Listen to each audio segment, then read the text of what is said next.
You know you can die from someone else's misery. Emotional states are as infectious as diseases. You may feel you are helping the drowning man. Yes.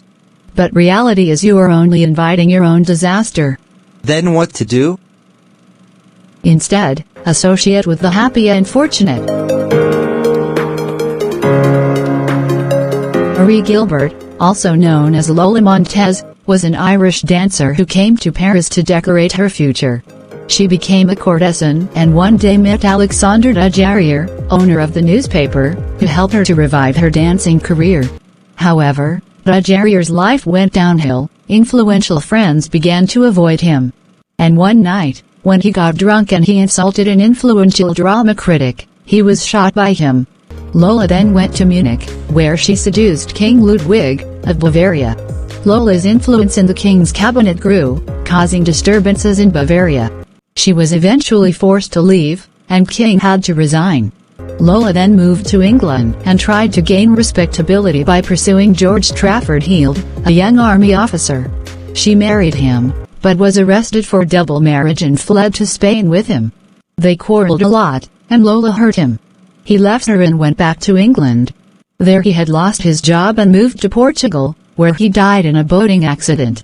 Lola moved to California and married Pat Hull, but left him for another man.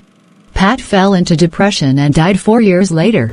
At the age of 41, Lola gave away her clothes and turned to God.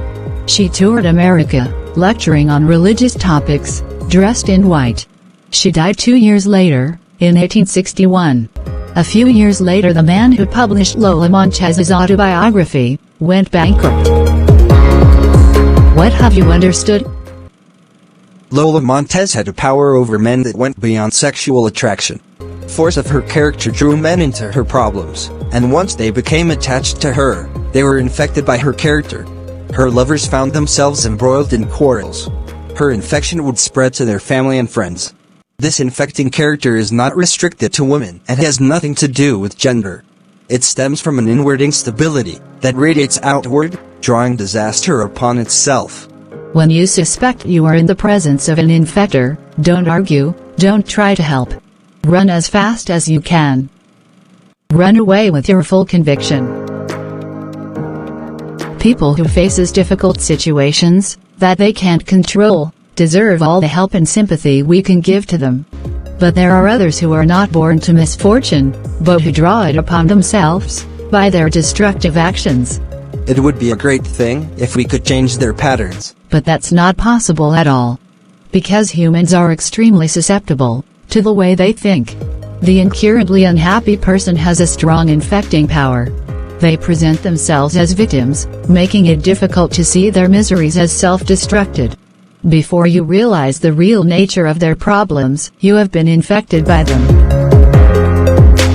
How can we protect ourselves? The answer lies in judging people on the effects they have made on the world. Don't go on the reasons they give for their problems. Infectors can be recognized by the misfortune they draw on themselves. Like, their turbulent past, their long line of broken relationships, their unstable careers, etc. Be alert to these signs of an infector. Most important of all, don't dare to help them. Because the infector remains unchanged, and we will be inside. There are people who attract happiness to themselves by their good cheer, natural optimism and intelligence. They are a source of pleasure, and you must associate with them. All positive qualities also equally infects us. Associate with positive, and grab their energy. Make this a rule of your life, and you get highly benefited.